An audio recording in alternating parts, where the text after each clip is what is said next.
escritor, periodista independiente, coordinador de investigaciones especiales en Regeneración MX y miembro de esta familia Sin Censura. Ricardo, pues lamentable lo que está ocurriendo en el Senado con estos panistas que actúan como pandilleros, literal. Julen Rementería, después de la participación, la exposición de Lili Telles, la espera en su escaño, en su asiento, y le da así como chocar el puño, como si hubiera hecho una gracia a Lili Telles, y después Lili Telles literalmente se vuelve loca y revienta como vil porro la sesión en el Senado de la República, y todo por este coraje contra Olga Sánchez Cordero, la que es blanco en estos momentos, quien es blanco en estos momentos de la furia de los panistas. Así es una pena que estos personajes sean representantes de la gente, o así se han presentado. Hay que recordar a Lili Telles, nunca es suficiente pensar que llegó ahí pues por como un lobo con piel de oveja, porque hay que recordar, público memorioso, que Lili Telles llega a el curul del Senado de la República cobijada por el Movimiento de Regeneración Nacional, y pues bueno, ahí, como tantos otros personajes, dio la puñalada, y ahora esta senadora panista con curul morenista, pues bueno, increpa a la presidenta de la mesa directiva del Senado, a Olga Sánchez Cordero, que pues bueno, es una diplomática, y no obstante, pues bueno, ella responde de una manera categórica también a esta mujer, a esta ex empleada de Televisión Azteca que decía noticias, entre que decía noticias y lloraba. Pues fueron las protagonistas de este enfrentamiento que trascendió a redes sociales por lo que ellos consideran pues el decretazo, acuerdo entre el presidente de la República, pues bueno, que se lleva a cabo a favor de las obras, de la construcción de obra pública. Y bueno, pues es que martes, esto ya tiene unos días, ahí en la Cámara Alta, pues bueno, ella anunció que promovería una controversia constitucional en contra de este llamado decretazo, que insistamos, ya lo hemos platicado aquí en Censura, no es otra cosa más que blindar las obras públicas, estas mega obras, este trabajo que va a representar un gran avance para la población, pero para la población de a pie, no para esos pequeños círculos donde se mueve y se extravían estos panistas como Julen Rementería, como Lili Telles y todos estos personajes, Marco Cortés, etcétera, ya esta gente que está perdiendo los estribos. Pero eso es muy bueno por una parte, porque desenmascara por completo cuáles son las intenciones reales de estos grupúsculos. Sí, son unos grupúsculos que actúan, como bien dices, querido Vicente, como pandilleros, como gente trapera, que no está ahí para tomar una postura en beneficio de la población, de las mexicanas y de los mexicanos, que quieren salir ya de ese embrollo burocrático que representó pues el prianato, y que bueno, pues ahora están llevando esa querella que ya tiene tintes personales, tiene tintes delirantes por parte de la ahora panista Lili Telles, porque no le interesa a la gente, y eso se ve en este enfrentamiento con la exministra, la ministra en retiro, Olga Sánchez Cordero,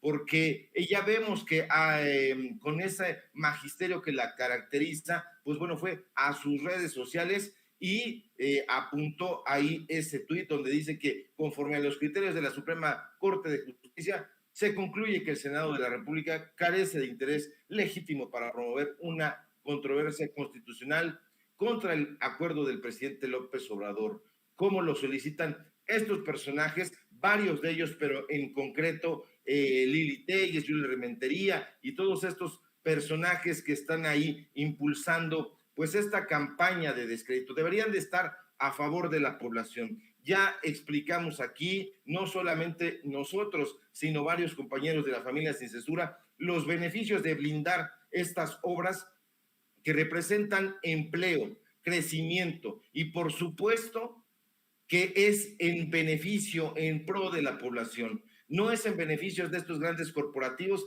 que tenían ahí sus contratos y como fue develado toda esta trama corrupta, entonces están haciendo de voceros. Estos de senadores tienen poco, como exactamente tienen lo mismo de senadores como lo tienen de periodistas otros personajes, Ciro Gómez Leiva, Raimundo, Astillero, en fin, todos estos sujetos que en realidad están llevando agua para su molino, y ese molino pues es el molino de la farsa, es el molino del moche, de los fideicomisos, de los contratos por adjudicación directa, y pues bueno, la gente lo tiene que saber, hay que quitarle la máscara a todos esos personajes aviesos que no están a favor, insisto, del crecimiento del país, ni en lo económico, ni en lo cultural, ni en lo social, mucho menos a favor de la gente, de la población de a pie, porque son racistas, son clasistas e incluso hasta xenófobos. Así es, mi querido Ricardo, y estaba viendo, yo dije, no puede ser, pero lo voy a mencionar nuevamente, la forma en que reporta Carmen Aristegui. Es que hemos visto durante toda la mañana los desfiguros de Lili Téllez en el Senado ayer, porque eso fue una serie de desfiguros en el Senado de la República de la senadora Lili Téllez. Y bueno, pues yo difiero, respetuosamente difiero con el encabezado que le ponen en Aristegui Noticias a este tema de Lili Téllez. Lo estoy buscando para no errar. Dice: fuerte intervención de Lili Téllez contra Sánchez Cordero. Tanta sabiduría jurídica y tan poca dignidad. Pues yo no creo que haya sido fuerte. Sí, fuerte los gritos, pero creo que de alguna manera un titular así respalda los desfiguros de Lili Téllez, insisto, en el Senado de la República, Ricardo.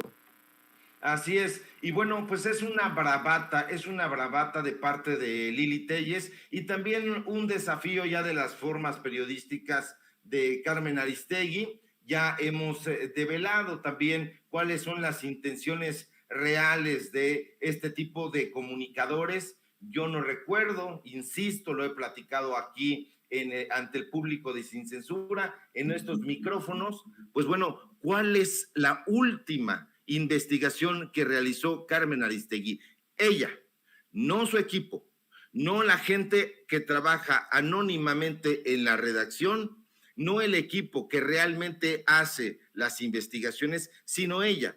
Se presentan todos estos personajes como figurines del espectáculo informativo, cuando en realidad no han hecho un trabajo, ya no digamos periodístico, sino reporteril.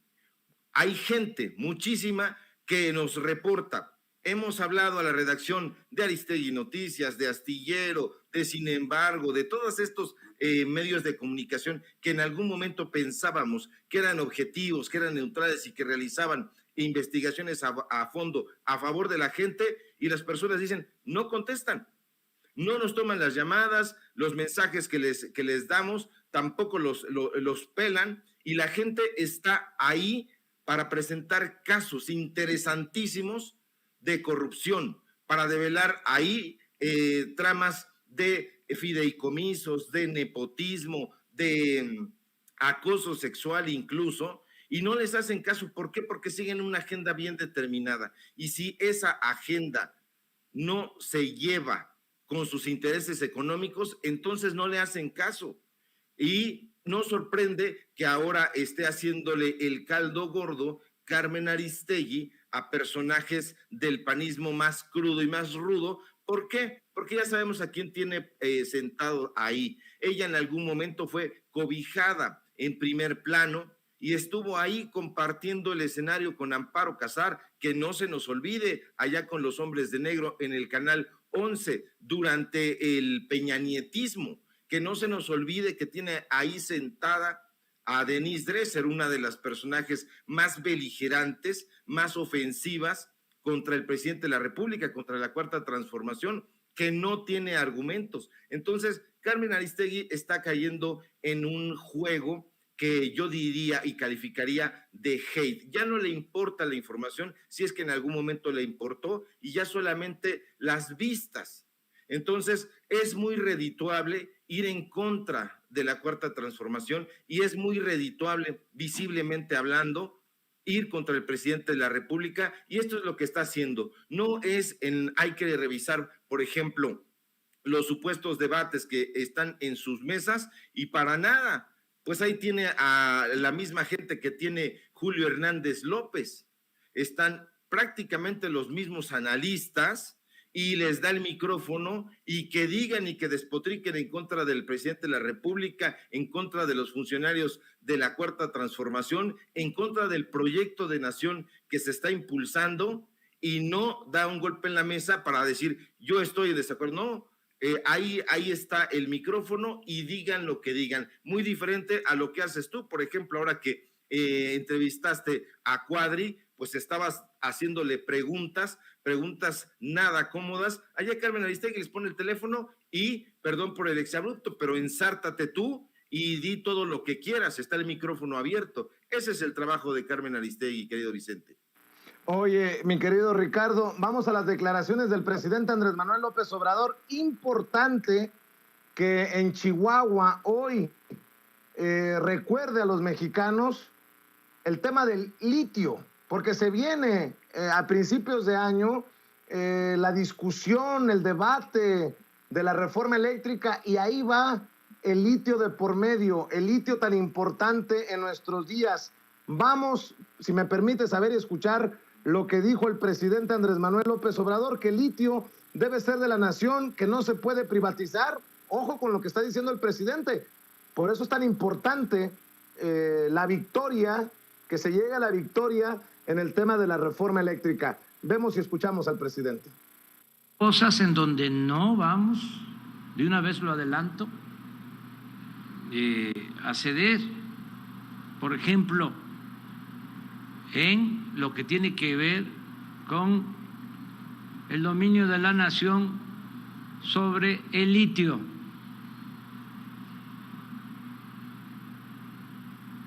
Ese mineral estratégico debe ser de la nación, no se puede privatizar, porque no se ha hablado de eso, nada más se habla de la industria eléctrica, pero yo sé que lo que les importa mucho a quienes se dedican al tráfico de influencia es lo del litio. Y a nosotros nos importa mucho porque eso es lo que permite que el país pueda desarrollarse de manera autónoma, independiente, y garantizar el avance tecnológico en beneficio de las nuevas generaciones de mexicanos. Es importante que a horas de haberse reunido con este grupo de empresarios de los más ricos de México, ayer en la Ciudad de México, hoy en Chihuahua, el presidente Andrés Manuel López Obrador pues se refiera con esa firmeza al tema del litio y a los traficantes de influencias. Ayer el presidente se reunió con los Edvirge, con los Tricio, con los Sada, con los Salazar, con los Treviño, con los Ramírez, con los Slim, con los X González incluso, y les explicó durante 2 horas, dialogó con este grupo de empresarios de los más ricos del país de temas como la reforma eléctrica, precisamente, Ricardo. Por eso digo que no es poca cosa lo que hoy el presidente lo diga en la mañanera otra vez con todas sus letras. Así es, no es poca cosa, querido Vicente, público memorioso, y se reunió en efecto con estos machuchones porque el litio ha cobrado una vital importancia, crucial importancia en la actualidad y sobre todo en nuestro país. Ya se nos ha explicado hasta el cansancio, pero en la prensa corporativa no lo subrayan, no lo glosan, que la capacidad para la creación de baterías de iones, entre otras cosas, con este mineral, lo ha convertido en una de las principales alternativas para dejar atrás los combustibles fósiles. Y aquí en México, pues bueno, han puesto especial interés en ese mineral, como dice el presidente López Obrador, estratégico, que es el litio. Y justamente no es de hoy, querido Vicente, ya desde hace semanas, yo diría que desde hace mes y medio o quizá un poco más, el presidente López Obrador ha anunciado que la importancia de este mineral es punto toral, es clave para el futuro de nuestro país y porque representa un paso más hacia el desarrollo de nuestra nación y de ahí la importancia también de esta iniciativa que ha presentado para que no sea explotado por empresas privadas. Ya basta de que estén explotando estos minerales estratégicos, personajes como Germán Larrea, este sujeto que prácticamente pues es el zar de la minería en este país y es, como dice López Obrador, yo lo comparto, es un mineral estratégico y es de la nación, no es de unos cuantos. Hay muchos yacimientos, particularmente pues en el estado de Sonora, de ahí la importancia de la gestión del gobernador Durazo en aquella entidad, porque este mineral se utiliza en las industrias farmacéuticas, en la industria automotriz, en la industria tecnológica y va a representar la transición de autos de combustión a eléctricos de una manera apresuradísima y hay que cuidarlo. También de ahí la importancia pues de las relaciones que esté manteniendo la secretaria de Economía, Tatiana Cloutier, porque va a haber muchísima gente que se quiera quedar con ese botín, sí, así lo ven. El boom de litio en este momento está colocando ahí a los buitres corporativos, porque cuando los recursos del petróleo empiezan a languidecer,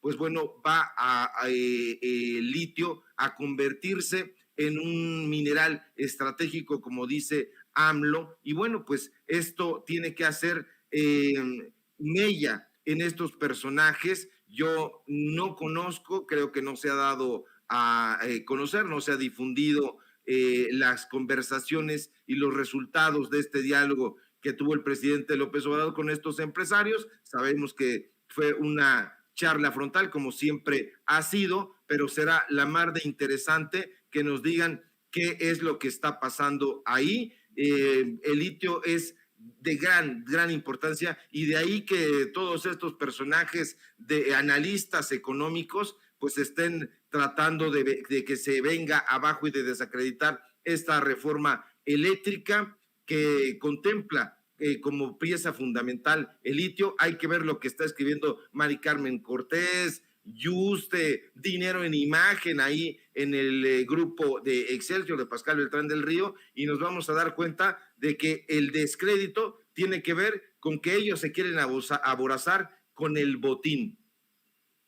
Querido Ricardo, si me permites abusar de unos minutos más de tu tiempo, dame tu opinión. Bueno, ya nos has dado tu opinión sobre el personaje, pero de este papel que está jugando como golpeador y golpeador bajo, el traidor de Germán Martínez, el que fuera director del IMSS, el que brincó del PAN a Morena, nuevamente Germán Martínez, ojo, dice que hay que establecer garantías contra abuso del principio de seguridad nacional en torno al acuerdo anunciado por el presidente.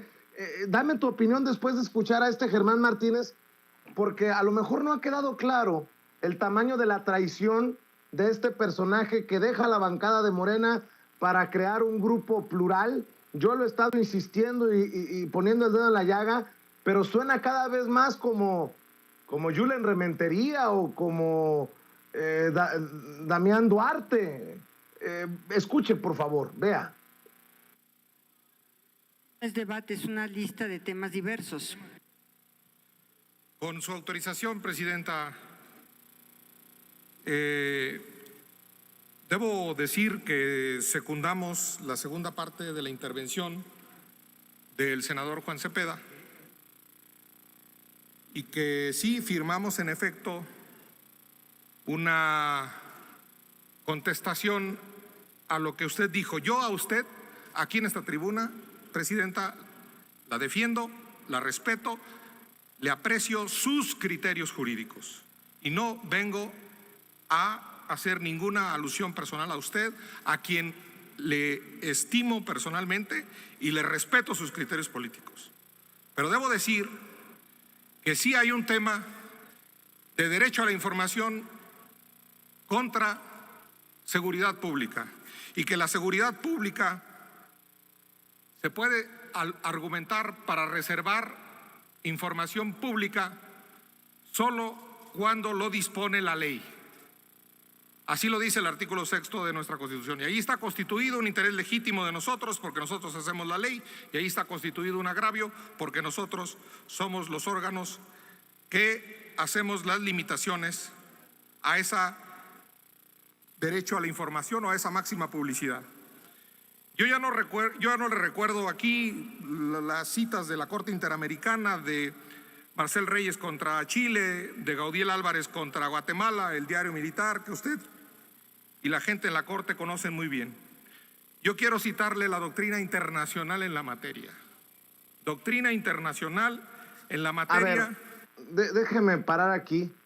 Ricardo, creo que queda establecido, por un lado, le da una caricia o le da un golpecito en la espalda a Olga Sánchez Cordero, y por el otro se tira contra el acuerdo del presidente Andrés Manuel López Obrador para blindar las obras. Eso habla no solamente de un traidor, sino de un ¿qué será? De un cobarde tergiversador. Estoy buscando el concepto que por ahí lo traigo, pero haciendo un juego político más culebra que incluso los propios de la oposición, Ricardo. Así es, este personaje es lo que se conoce en el argot político como un chapulín. Este personaje, hay que recordarlo, fue presidente de Acción Nacional durante la gestión de Felipe Calderón y perdió. En las elecciones de aquella época, perdió. Tuvo que irse del PAN.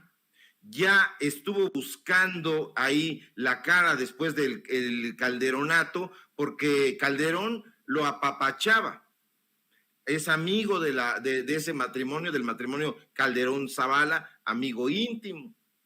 Pero no lo quisieron, ya fue suficiente, y entonces estuvo buscando a Ricardo Anaya al mismo tiempo en el que participaba en la Operación Berlín, al mismo tiempo en que estaba ahí en la casona de Coyoacán, reuniéndose con el grupo Letras Libres, tomándose café con Enrique Krause, tomándose café con su amigo del alma, Ricardo Rojo, estratega de toda la operación, el jefe de bots que trató de impedir que el presidente López Obrador llegara a la presidencia que hoy ocupa.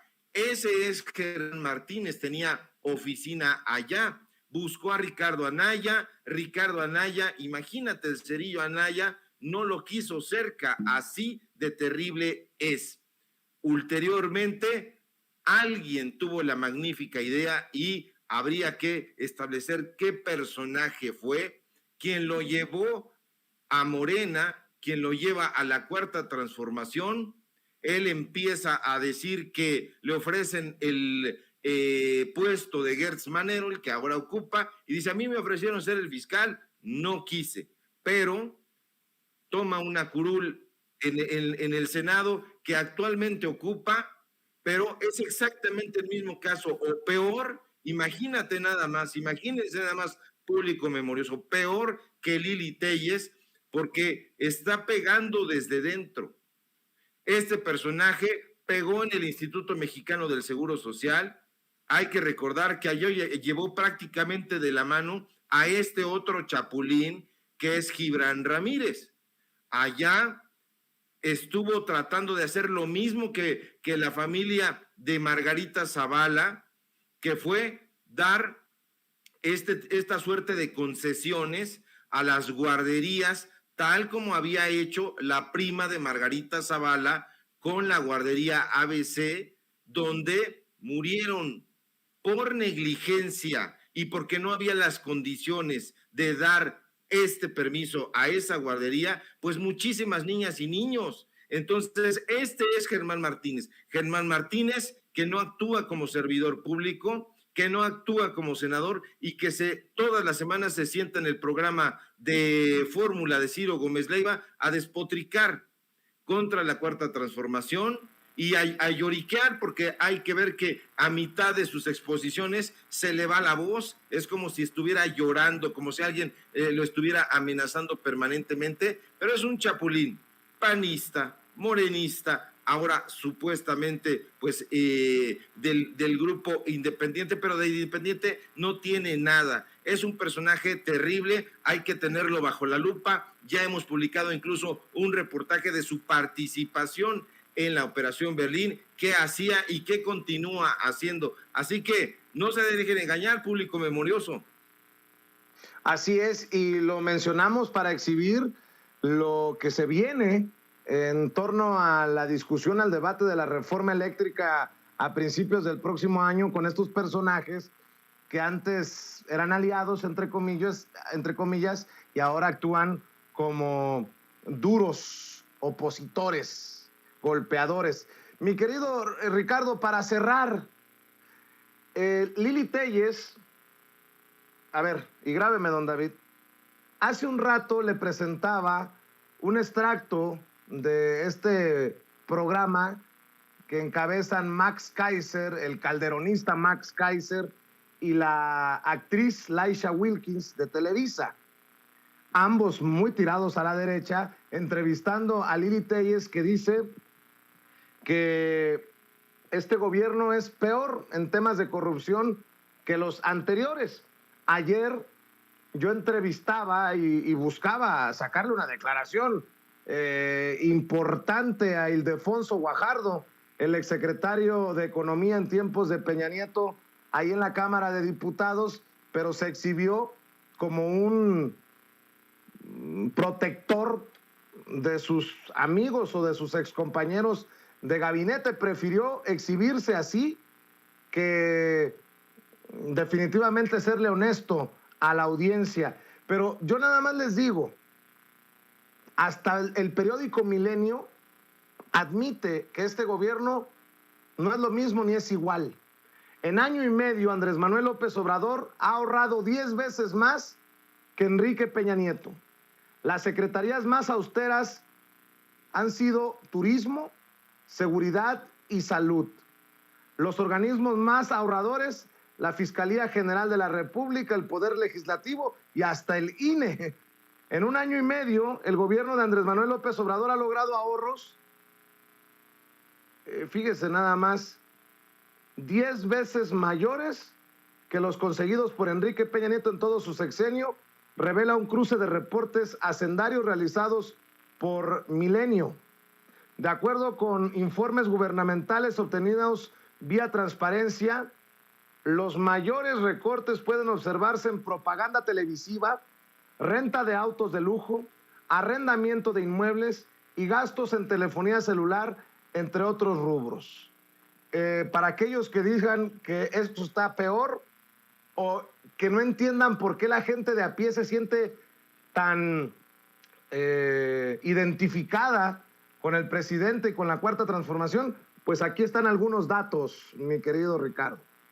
Así es, y son datos duros, querido Vicente, y hay que recordar estos perfiles biográficos que haces tú muy bien en recuperar. ¿Quién es Lili Telles? ¿Quién es Germán Martínez? ¿Quién es Max Kaiser? Este Max Kaiser lo comentamos aquí ya también no hace mucho, pues es el mismo personaje que es de los especialistas del CIDE, de los especialistas que hicieron esa lista donde ponen a México como uno de los países más corruptos. Este tipo hizo la metodología, este tipo participó en la estrategia de comunicación, sacamos reportaje al respecto. Entonces, la gente ya se está dando cuenta de que estos personajes obedecen a intereses muy particulares, y esos intereses no son otros que pues los monopolios, los grandes monopolios y estas universidades de élite donde salen prácticamente, pues en el CIDE, ¿quién está? Bayón, ya lo hemos exhibido, está Amparo Casar, la hemos exhibido,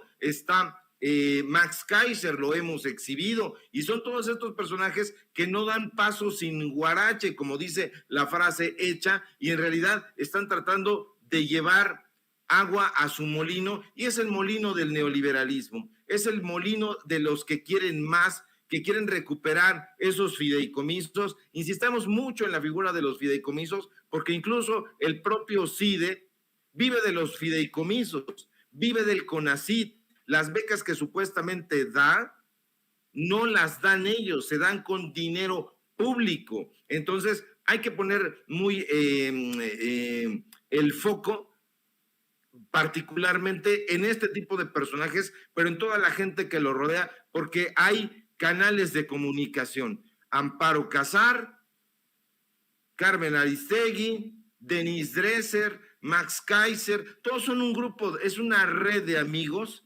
y que van a dar hacia Mexicanos contra la Corrupción y la Impunidad. Ahí está, también lo hemos sacado en fotografías, están todos estos personajes. La que pretendían que fuera magistrada Margarita Ríos Farjat, que iba a ser pieza fundamental y que a la mera hora parece que está trabajando también para la oposición. Pensábamos que era buena idea que ella llegara ahí al tribunal, no está representando, parece que está trabajando hacia otra parte, y bueno, incluso no se presentó a una reunión con el presidente de la República, pero todos estos personajes son de la misma laya, y aunque parecieran venir de diferentes lugares, todos se concentran en uno mismo. Son pagados por Claudio X González, son pagados por Gustavo de Hoyos, la Coparmex y toda esta gente, y eso la gente ya lo sabe, ya no se deja engañar, y es muy importante esto que haces, querido Vicente, de poner el dedo en la llaga y de recordarle a la gente, al público memorioso, quiénes son estos personajes, para que de vista al año que viene en esta discusión de la reforma eléctrica, sepan quién les está informando y quién pretende colocar a la reforma eléctrica de vital importancia, que tiene como pieza fundamental el litio, pues como una figura retorcida, y no lo es. Y ya que estás hablando de Mexicanos contra la Corrupción y la Impunidad, yo te pregunto, ¿qué se ha armado? ¿Qué hay detrás de esta alianza de Mexicanos contra la Corrupción y la Impunidad y Latinos? Porque vuelve a sacar Loret de Mola una supuesta investigación de Latinos en conjunto con Mexicanos contra la Corrupción y la Impunidad. Que no se nos olvide que Mario Amparo Casar es una asidua analista que aparece, no sé si la sigan haciendo, las mesas de análisis de Carlos Loret de Mola. Yo recuerdo haberla visto en muchas ocasiones a la presidenta de Mexicanos contra la Corrupción y la Impunidad, la mujer que se quedó, entre comillas, se quedó con el liderazgo luego de la salida, entre comillas también, de Claudio X González. Ahora Carlos Loret de Mola dice que sigue la mata dando.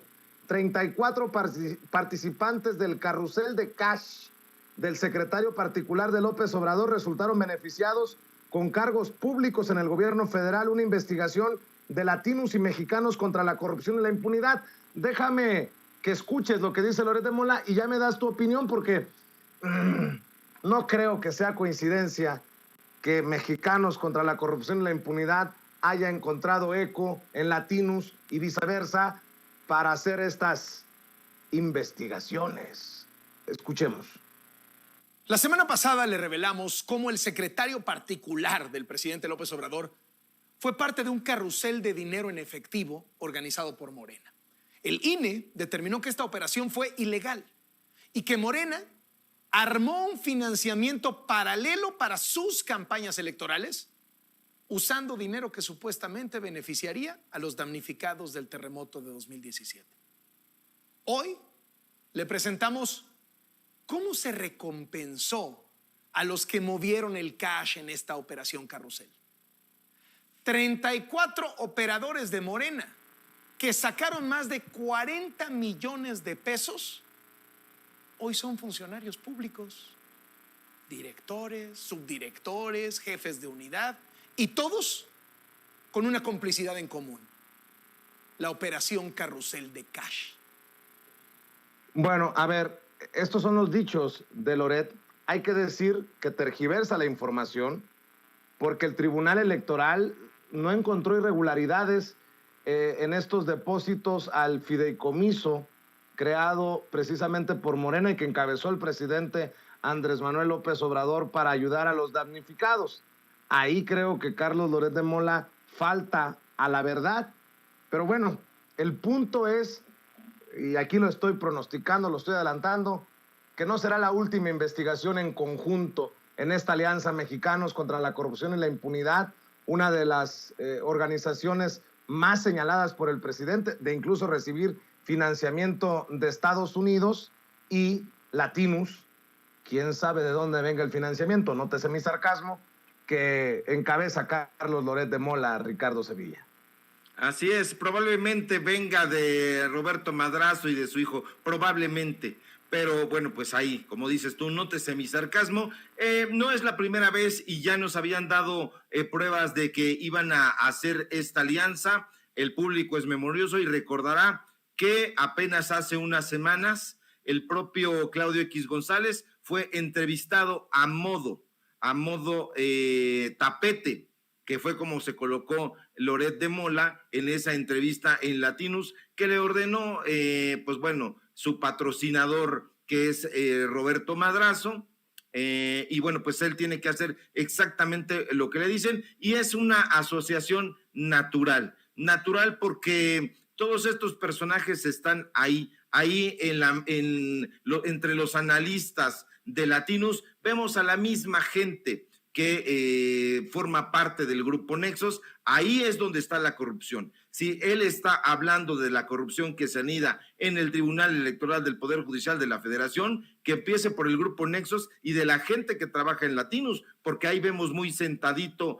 a Ugalde, vemos muy sentadito también a Chucho Silva Herzog Márquez, vemos ahí a todos estos personajes siendo entrevistados, y ya Latinus pues es un medio de comunicación abiertamente corporativo, abiertamente anti-López Obradorista, y estos gritos destemplados de Loret de Mola, que parece que está siempre como el conejito de Energizer, algo nos da la impresión de que puede estar como enfermo de alguna cosa, además de rabia y rencor en contra del presidente López Obrador, porque lo ha exhibido desde la tribuna mañanera y no atina cómo responder, y está urdiendo siempre tramas, misterios donde no los hay, y lo único que está revelando es su animadversión, y que, pues bueno, eso está capitalizando en un público que quiere informarse ya más y mucho más frecuentemente en los medios de comunicación alternativos, que ya son el presente y el futuro de este país, y yo creo que de todo el mundo, que son estas plataformas que tú encabezas, querido Vicente Serrano. Y bueno, pues aquí nosotros estaremos acompañando esa batalla, porque es importante, es una batalla a favor de la gente y una batalla con datos duros a favor de la información. Claro que sí, Ricardo, y nosotros también apoyamos los esfuerzos independientes que realizas en otras trincheras. ¿Por qué no cerramos precisamente invitando a la gente para que te apoye? Claro que sí, síganme de entrada aquí en La Familia Sin Censura, estamos participando de lunes a viernes en punto de las 11 de la mañana, síganme por favor en Regeneración MX, donde estamos dando a conocer pues muchísimas investigaciones que están dejando a la víbora chillando y coleteando. Síganme por favor en mi cuenta de Twitter, @SevillaCrítico, en Facebook, Ricardo Sevilla, sí, nada más. Tiempos de Canallas, parodia que hacemos de lunes a viernes de 8 a 9. Y bueno, hoy tenemos programa Los Datos Duros de 4 a 5 y media a través del canal de YouTube de Regeneración. Un fuerte abrazo, querido público memorioso, Vicente y allá Ceci en producción. Gracias, mi querido Ricardo Sevilla. Ricardo Sevilla hablando con nosotros sin censura.